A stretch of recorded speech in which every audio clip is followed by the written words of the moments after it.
Tired of clicking each file individually in your Dropbox shared folders? Let's turbocharge your workflow.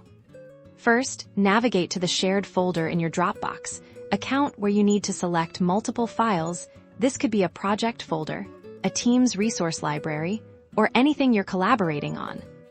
To select your first file, simply click on it. You'll notice a little checkbox appear next to it, indicating that it's now selected. Now, for the most efficient part, the Shift key is your best friend here. Hold down the Shift key on your keyboard, keep it held down. While still holding the Shift key, click on another file. This will select the first file you clicked, the last file you clicked, and all the files in between. It's like drawing a line and grabbing everything within it. But what if you need to select files that aren't next to each other? No problem. For these scenarios, you'll use the Ctrl key on Windows or the Command key on a Mac. Hold down the Ctrl or Command key, and then click on each individual file you want to select. Even if they're scattered throughout the folder, each click will add that specific file to your selection.